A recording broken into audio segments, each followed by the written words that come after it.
Computer whiz kid, talented software developer, shrewd businessman, benevolent philanthropist, global health expert. There can be no doubt that Bill Gates has worn many hats on his remarkable journey from his early life as the privileged son of a Seattle area power couple to his current status as one of the richest and most influential people on the planet. But as we have seen in our exploration of Gates' rise as unelected global health czar and population control advocate, the question of who Bill Gates really is no mere philosophical pursuit. Given that we are currently living through a crisis that has been predicted by Bill Gates, which is triggering a response from the global health organizations that the Bill and Melinda Gates Foundation has bankrolled, and driving us toward a vaccination and biometric ID solution which Bill Gates has been working on for years, the answer to the question, who is Bill Gates, is quickly becoming one of the most important questions of our lives. That answer will not only tell us about the world that we are living in, but about the one that we are being thrust into, and how we can avoid it. Today we will attempt to answer that question as we examine the motives, the ideology, and the connections of this man who has been so instrumental in shaping the post-coronavirus world. Meet Bill Gates. You're tuned into the Corbett Report. So who is Bill Gates?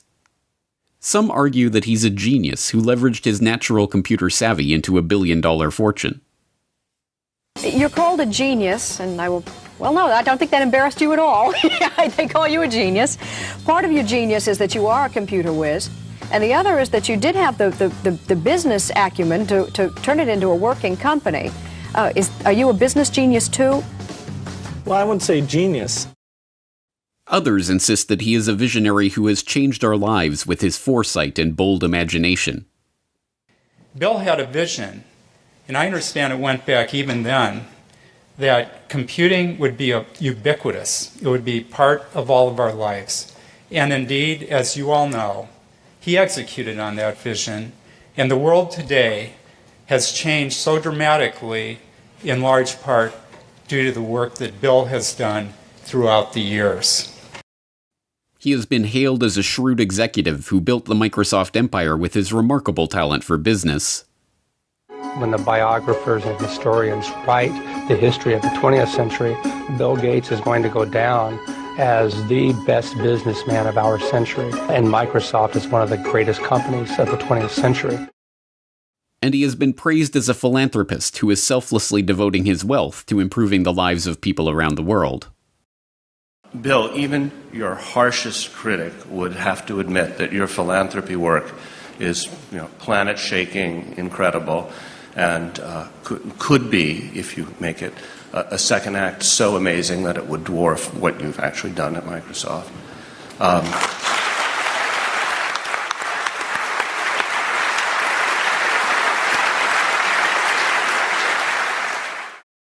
But, like anyone of his status, he has his detractors. In the 1990s, he was often portrayed as the greedy head of the evil Microsoft monopoly. Bill Gates isn't content with his Windows system running just a few PCs. He wants it to run the world, spreading like a computer virus into our faxes, our phones, our TV sets, and yes, even our toasters.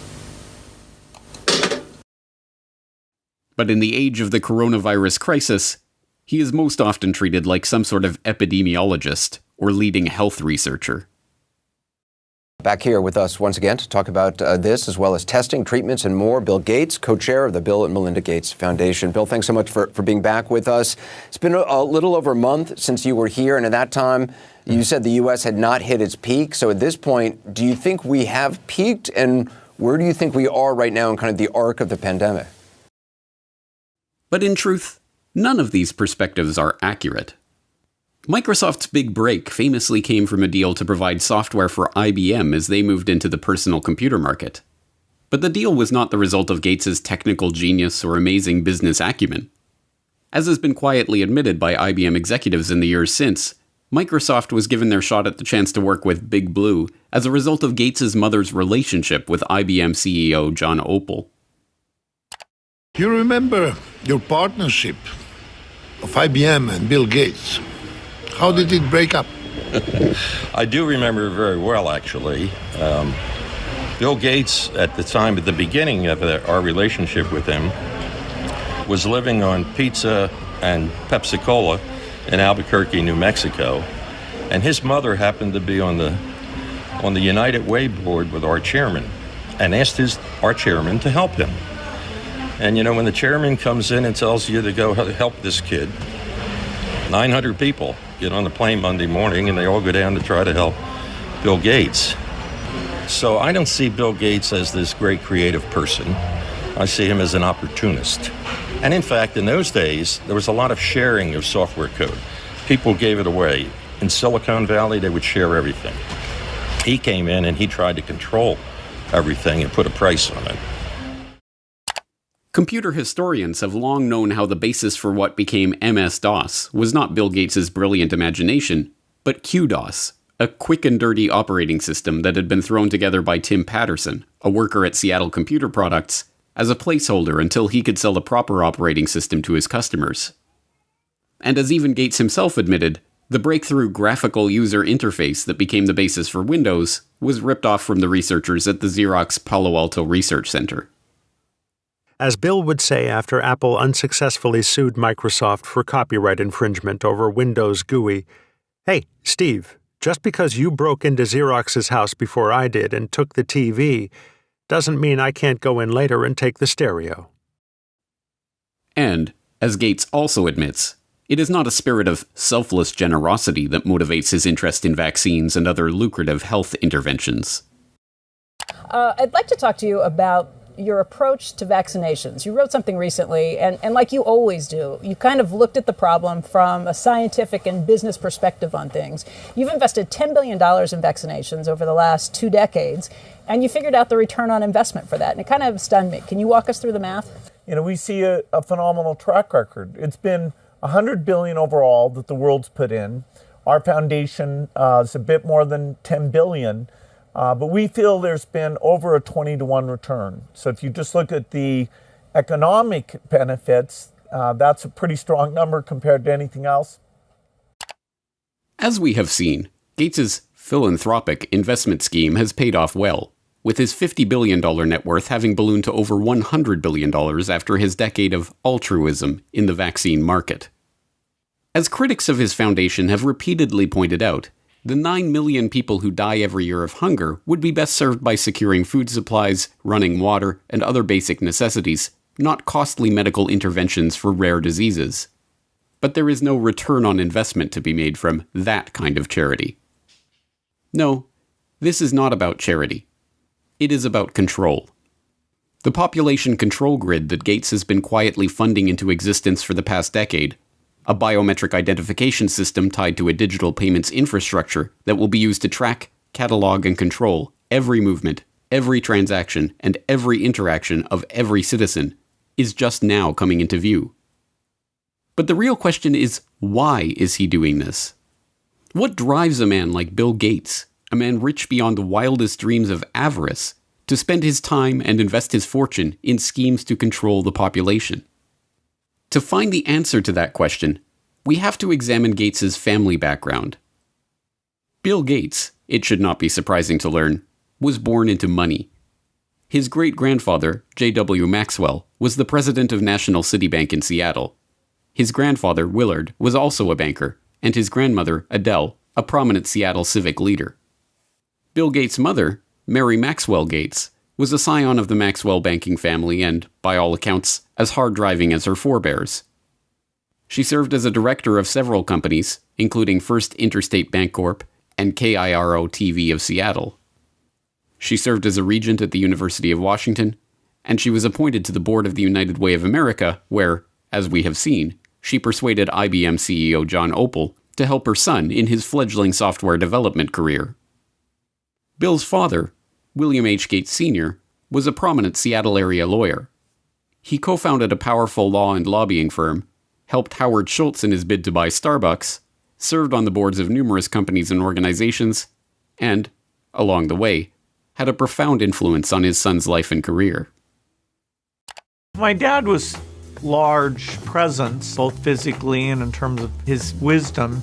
He worked very hard, so he'd leave in the mornings, often before we had breakfast, and get home in time for dinner. I always looked up to my dad in terms of how hard he worked. At the dinner table, my dad would go through various lawsuits and expect us to follow along. He had high expectations.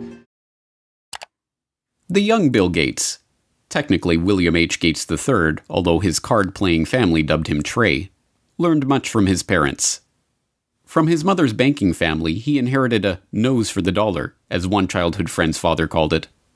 From his hard-driving, legal-minded father, he learned the value of legalizing business arrangements. As a child, he even had a legal contract drawn up to grant him the use of his older sister's baseball mitt. These traits would not earn him many friends, but they served him well as he began to bring order to the anarchic software development community of the 1970s. At that time, software for the brand new personal computer market was the realm of computer hobbyists, people whose excitement about the microcomputer revolution and love of engineering and problem solving led them to develop and share code freely with each other. But this was no good for the young Bill Gates, who, even before Microsoft was off the ground, was already dreaming of commoditizing this hobby and turning it into the basis of a business empire.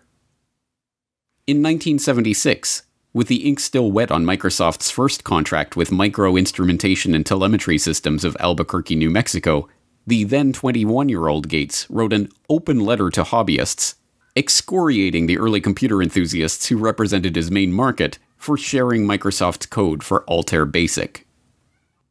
As the majority of hobbyists must be aware, most of you steal your software. Hardware must be paid for, but software is something to share. Who cares if the people who worked on it get paid? Is this fair? The royalty paid to us, the manual, the tape, and the overhead make it a break-even operation. One thing you do is prevent good software from being written. Who can afford to do professional work for nothing? What hobbyist can put 3 man-years into programming, finding all bugs, documenting his product, and distribute for free? The fact is, no one besides us has invested a lot of money in hobby software. We have written 6800 BASIC and are writing 8080 APL and 6800 APL, but there is very little incentive to make this software available to hobbyists. Most directly, the thing you do is theft. The letter was awkward and tone-deaf, as many people have described the young Bill Gates in his social interactions. It heaped vitriol on the very people who would be the customers of any future business, and tried to change an established culture of sharing software code merely by decree. Even Apple computers, which would go on to be one of the prime purveyors of walled garden systems that restrict users' ability to control their own computers, scored an easy marketing victory by responding to Gates's angry letter with a reminder that, yes, folks, Apple Basic is free. But the gauntlet was thrown down, and Gates would have his way. Although freeware and other forms of open-source software development still exist, the establishment of software code as legally protected intellectual property has led to the rise of billionaires like Gates. A nose for the dollar and a knowledge of how to use the legal system to get what you want were not the only things to emerge from Bill Gates' childhood, however. His parents also encouraged discussion about the family's charity work and the causes they held close to their heart. As Gates revealed to Bill Moyers in 2003, those causes included the population issue, which sparked a lifelong interest in reproductive health. One issue that really grabbed me as urgent were issues related to population, reproductive health. But did you come to reproductive issues as an intellectual? When I was growing up, my parents were always involved in various volunteer things. My dad was head of Planned Parenthood, and it was very controversial to be involved with that. Gates tips his hand when he equates issues related to population with reproductive health. The topic is particularly controversial because population control and reproductive health have been used for half a century as a euphemism for eugenics, the discredited pseudoscience that holds that certain families are fit to be leaders of society by virtue of their superior genes. As we saw in Why Big Oil Conquered the World, eugenics was a field named and codified by Francis Galton, cousin of Charles Darwin. Ostensibly concerned with heredity and what would later be known as genetics, the eugenicists believed that the rich and powerful were rich and powerful not because of luck or chance or happenstance, and certainly not from the deployment of cutthroat business tactics and underhanded dealings. No, the rich and powerful had attained their status because they came from better stock. Conversely, the poor were poor because of their defective germplasm. As transparent as it seems to us today that this ideology was a self-serving self-justification for the ruling class, it was quickly taken up as the great social crusade of the early 20th century. From Teddy Roosevelt to H.G. Wells to Julian Huxley to Winston Churchill, there was widespread support for the eugenicist notion that society must strive to make sure that the rich and well-born breed as much as possible, and the poor, infirm, and feeble-minded be prevented from having children. A common eugenicist argument was that the scarce resources of society should not be used to support the lower classes, as that only encouraged more of their kind. Instead, life-saving medical care and intervention should be rationed so that those resources can be best put to use elsewhere. So-called negative eugenicists even took things further, with some, like famed playwright George Bernard Shaw, calling for people to be called before a state-appointed board to justify their existence or be put to death. But there are an extraordinary number of people whom I want to kill. Not in any unkind or personal spirit, but it must be evident to all of you, you must all know half a dozen people at least, who are no use in this world, who are more trouble than they are worth. And I think it would be a good thing to make everybody come before a properly appointed board, just as he might come before the income tax commissioners, and say every 5 years or every 7 years, just put him there and say, "Sir or Madam, now will you be kind enough to justify your existence?"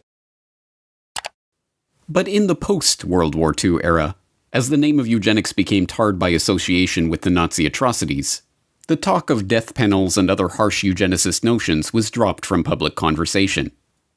Now, the quest to reduce the size of the poor population was spoken of as population control and reproductive health. Still, occasionally, these old negative eugenics ideas are revisited in moments of candor.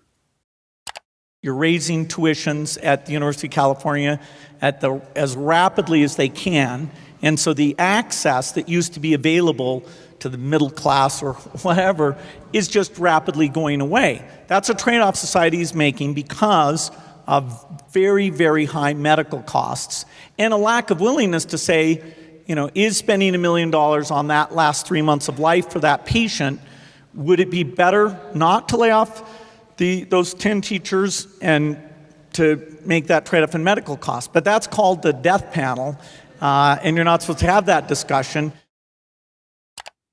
It is worth questioning why this man, who openly muses about death panels and the trade-offs of providing healthcare to the elderly, is to be taken completely at face value in his attempts to slow population growth in the Third World, or to handle a coronavirus health crisis that primarily affects the elderly. That the Gates agenda is being driven by a eugenicist ideology is suggested by multiple lines of evidence, both historical and current. As we have also seen in Why Big Oil Conquered the World, the Rockefeller family was instrumental in funding and promoting eugenics, both in America and overseas. The Rockefellers helped fund the Eugenics Record Office. The founding director of the Rockefeller Institute for Medical Research, William Welch, sat on the ERO's board and helped direct its activities. The Rockefellers sponsored the studies of the eugenics researchers at the Kaiser Wilhelm Institutes in Germany, including Ernst Rudin, who would go on to draft Nazi Germany's forced sterilization law. And, when the American Eugenics Society became embarrassed of its own name, its longtime director, Frederick Osborne, merely took over as president of the Rockefeller-founded Population Council. This dedication to the cause of public health did not escape the approving gaze of Bill Gates Sr. In a chapter of his 2009 book, Showing Up for Life, called Walking with Giants, he writes admiringly of the Rockefellers and their influence in the field. Every corner we've turned in the field of global health, we've found that the Rockefellers were already there and had been there for years. When we committed to childhood immunization, we found ourselves building on efforts the Rockefeller Foundation had helped launch and fund in the 1980s.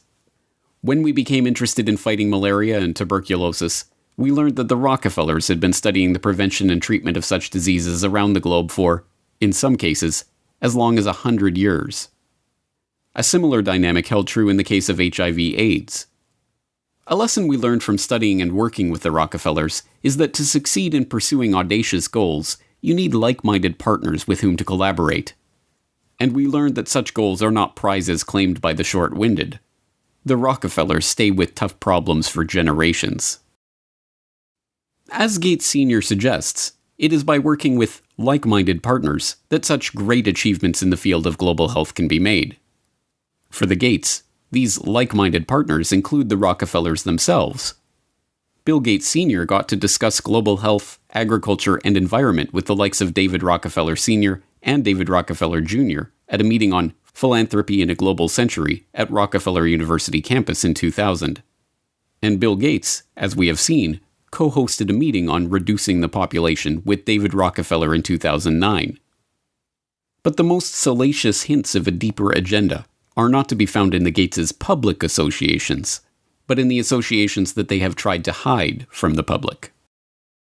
Jeffrey Epstein may be dead, but this story isn't. A shocking new report from the New York Times sheds light on the connection between Microsoft founder Bill Gates and the late Jeffrey Epstein. After Gates' name came up in connection with Epstein and MIT Media Lab, Gates gave a statement to the Wall Street Journal where he insisted he did not have any business relationship or friendship with Epstein. But new reporting from the New York Times outlines numerous meetings between Gates and Epstein and a conversation with Bill and Melinda Gates' foundation, a connection between their foundation and J.P. Morgan to set up a charitable fund that would financially benefit Epstein. You know what I want to know? Why? Beginning in August of last year, a string of information connecting Bill Gates to convicted sex offender Jeffrey Epstein began to emerge. Flight logs revealed that Gates had flown on Jeffrey Epstein's private jet. An email surfaced showing disgraced MIT Media Lab director Joi Ito, who resigned from his position after it was discovered that he had helped cover up Jeffrey Epstein's identity as an anonymous donor to the lab, informing his staff that a $2 million donation to the lab in 2014 was a gift from Bill Gates, directed by Jeffrey Epstein. As the story gained momentum, Gates tried to downplay the relationship, with a Gates spokesperson protesting that Gates didn't know it was Epstein's plane, and Gates himself insisting that, "I didn't have any business relationship or friendship with Epstein." This was immediately contradicted by the New York Times, who reported in October of 2012 that Gates had in fact met with Epstein on multiple occasions, even going so far as to discuss the creation of a multi-billion-dollar charitable fund with seed money from the Bill and Melinda Gates Foundation and J.P. Morgan Chase. According to the Times, Gates emailed his colleagues about Epstein in 2011. "His lifestyle is very different and kind of intriguing, although it would not work for me." Epstein's will even named Boris Nikolic, a Harvard-trained immunologist who served as the chief scientific advisor to both Microsoft and the Bill and Melinda Gates Foundation, and who appears in the sole publicly known photo of Epstein and Gates' 2011 meeting at Epstein's Manhattan mansion, as the backup executor of Epstein's estate. It is not difficult to see why Gates would try to distance himself from his relationship with a child sex trafficker. Epstein, after all, is suspected of ensnaring high-ranking politicians, businessmen, and even royalty in an intelligence-directed honeypot operation, recording them in the act of sexually abusing underage girls and using that evidence as blackmail. But, as it turns out, the attempt to suppress the Gates-Epstein story may have been an attempt to suppress the revelation of an altogether different shared interest. Sources say several accusers have come forward in New Mexico, where Epstein owns a sprawling ranch. According to a new report published in the New York Times, not verified by NBC News, Epstein wanted to use the ranch for controlled breeding, using his DNA to improve humanity. Citing 2 award-winning scientists and an advisor to large companies and wealthy individuals, the article reports Epstein surrounded himself with leading scientists and would tell them he wanted to have 20 women impregnated at a time on the ranch. The already scarcely believable Jeffrey Epstein story took another bizarre turn in August of 2019, when it was reported that Epstein hoped to seed the human race with his DNA. As the New York Times explained, Epstein's plan to impregnate 20 women at a time at his New Mexico ranch in order to seed the human race with his DNA, a plan he told to a number of the scientific luminaries he kept in his orbit, put a modern gloss on a very old idea. Mr. Epstein's vision reflected his long-standing fascination with what has become known as transhumanism, the science of improving the human population through technologies like genetic engineering and artificial intelligence. Critics have likened transhumanism to a modern-day version of eugenics, the discredited field of improving the human race through controlled breeding. Epstein's interest in genetics led him to sponsor a number of scientists working in the field, including George Church, a Harvard geneticist whose lab received funding from Epstein's foundation from 2005 to 2007 for cutting-edge science. Church publicly apologized for his connection to Epstein, which included several meetings a year from 2014 onward. This was neither the first nor the last time that this unassuming Harvard biologist, whose cutting-edge science often strays into controversial areas, caused a public scandal. In 2019, Church proposed a genetics dating app, which was immediately denounced as applied eugenics. Church also acted as scientific advisor to Editas Medicine, a startup seeking to use the genome editing tool CRISPR-Cas9 to eliminate diseases by deleting the parts of a genetic code responsible for the illness. In 2015, the company announced it had raised $120 million from a group led by Epstein's appointed backup executor, Dr. Boris Nikolic. Naturally, that group of investors included Bill Gates. Yes, Bill Gates is certainly following his father's advice to collaborate with like-minded partners. So the question remains, is Bill Gates motivated by eugenics? Given that eugenics went underground over half a century ago, we are unlikely ever to unearth a frank admission along those lines from Gates himself. After all, there are no longer any card-carrying members of the American Eugenics Society. The society was rebranded in the 1970s when, as the society's founder noted, it became evident that changes of a eugenic nature would be made for reasons other than eugenics, and that tying a eugenic label on them would more often hinder than help their adoption.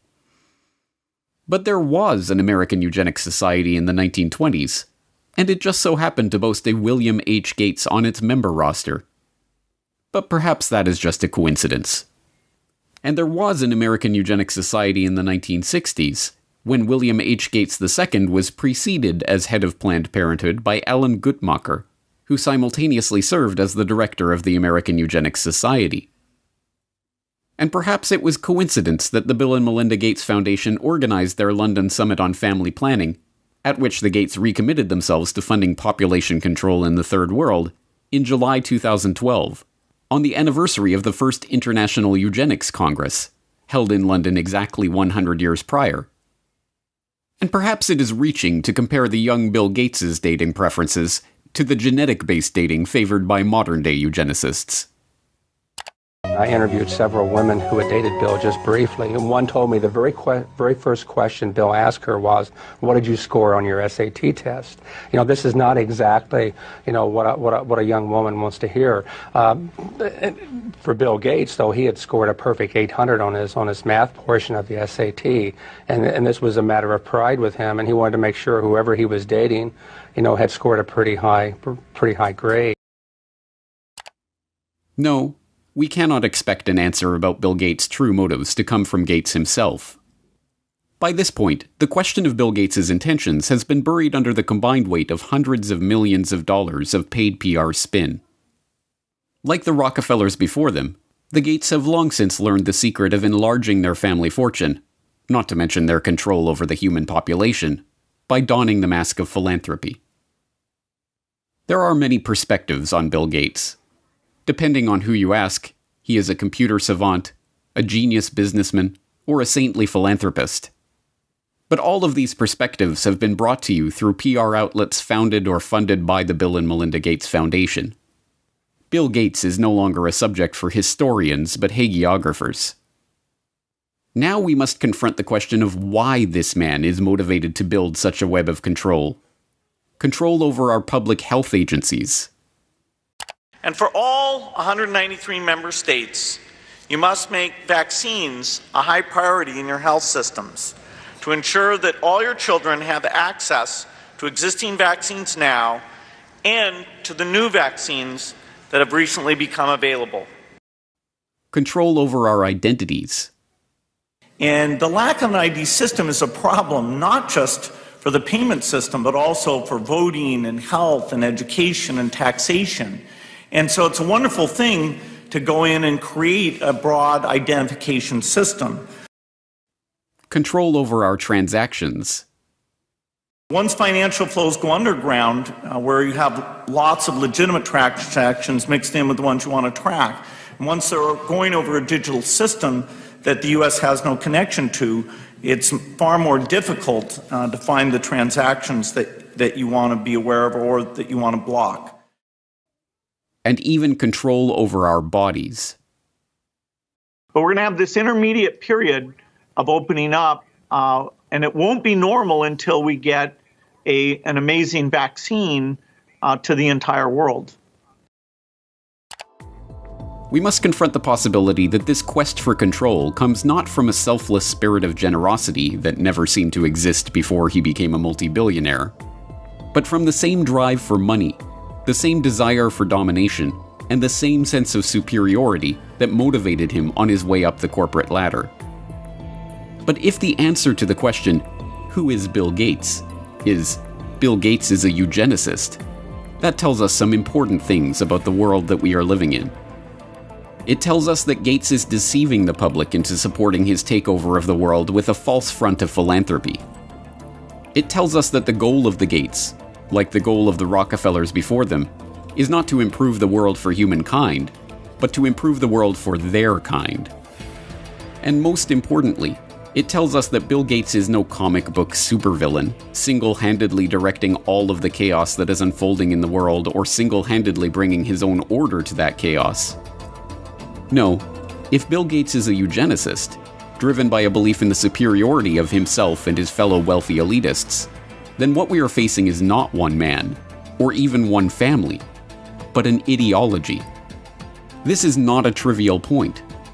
One man, whatever his wealth, can be stopped easily enough.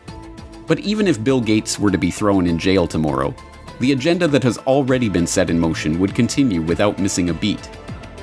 An entire infrastructure of researchers, labs, corporations, governmental agencies, and public health bodies exists, funded more often than not by Gates, but driven by the belief of all those millions of people working for these various entities that they are truly working in the best interest of the people. No, an ideology cannot be stopped by stopping one man. It can only be stopped when enough people learn the truth about this agenda and the world of total, pervasive control that is coming into view. If you have watched all 4 parts of this exploration on Bill Gates, then you are now one of the most informed people on the planet about the true nature of this agenda.